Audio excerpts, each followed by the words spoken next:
naxariis nabadgelyo korkeena ha ahaato. aad baan idinku mahadcelinayaa muuqaalkana. waxaan rajeynayaa insha Allah inuu qalbiyadiina qaboojin doono. aniga saad qalbiyadeeda u qaboojiseen Allah idin qaboojiyo.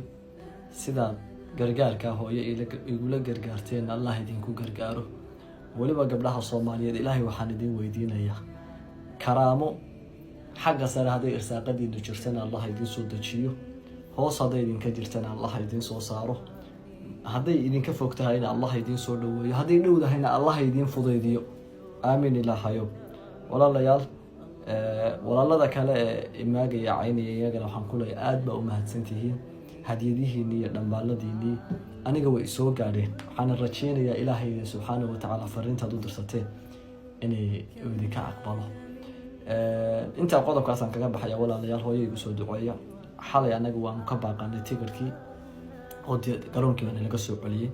hooyana aad bay xanuunsatay.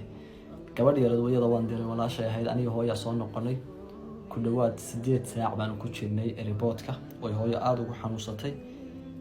warqada caafimaad ee ugu xoojiyeen darteed baa dib loogu soo celiyay tigidhadina ay nooga kansalmeen.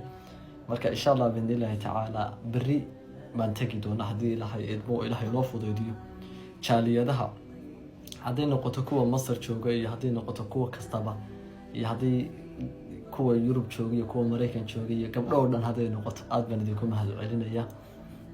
wadi asturteen aad baan iyo asturteen Allah idin barakeeyo. ducaada culimada Sadaam Aafi xirti dhammaan culimadii oo dhan idinkama gaadho idinkana aad baan idinku ducaynayaa. qof kastaaba oo wajigayga qariyayna waxaan rajeynayaa insha Allah sida goobta aad u xubixiseen Ilaahay subhanahu wa ta'ala idinka aqbalo. aniguna baryo iyo tuugsi wallahi umana baran idinmana soo hor istaagin. hooyadii xanuunkeeda ka horna ana wax caawinayay masaajida dhisayay. ismana oran maalin qoriyo xaalad baa ku qabsan karaysa. maalintii dhaweed maqdaca markaan idin soo duubayay ayadana baryo iyo tuugsiga ma ahayn xaaladda iga tanbadatay waan nafisay oo dhiman la hadaan nafisin deyn baan idin weydiistay oo deeq baaba la siiyayba. aad baad u maasantihiin. boodada ragga marbay dani bandaysaaye nimankii igu yar diganayay aad baad u maasantihiin idinka hooyo igu soo duceeya in aroortina safarkaas iyo tigidhadaas mar rabada sanaga qasaaroobin. Assalaamu calaykum.